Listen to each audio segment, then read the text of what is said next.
clock is ticking, the unlock date is getting closer and closer, but what could realistically happen on the unlock date and perhaps a few days after this special event? Let's analyze. Hello and welcome to Cryptos Chain. My name is Claudio. Many people are afraid that DOT will get dumped by people getting their DOT back from the crowdloan. And this is causing fear in the market for existing DOT holders, some even considering selling if they haven't already. And some are thinking that this may just be like Kusama, Polkadot's canary network, which means nothing bad will happen, at least not immediately.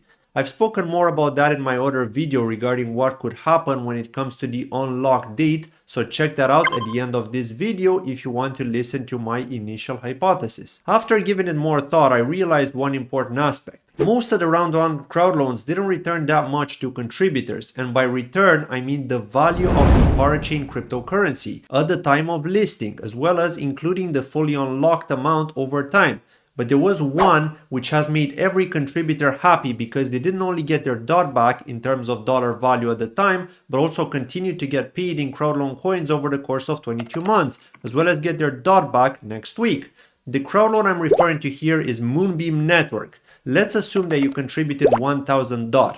That would get you 4,194.6 Glimmer over the course of 22 months. And because the Moonbeam team unlocked 30% up front, you would get at least 1,258.38 unlocked to you on listing date. And that's not including the little extra you would get from between the time they became a parachain, started producing blocks, to the time the listing has happened. Now if we look at Qcoin when Glimmer got listed, you can see it traded with a 24-hour peak of 39.11, but nobody was able to sell at that specific peak price, and that was bot generated in the first few seconds from when the trading activity started.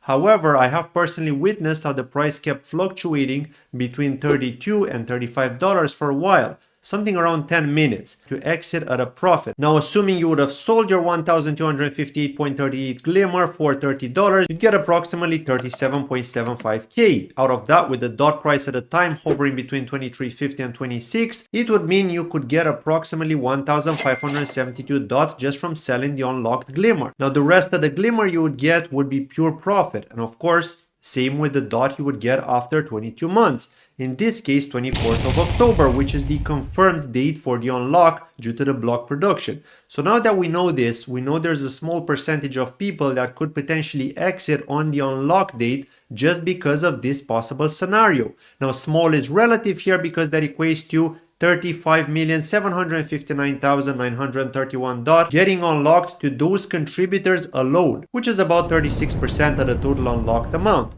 Now the rest are very likely to be staking that DOT to earn rewards and wait for better days to return, because the other crowdloans just didn't offer a very good return, unfortunately. But let me know, what do you think could happen? Drop me a comment below. That's it for today's short video. Thank you as always for watching, and I'll see you in the next one.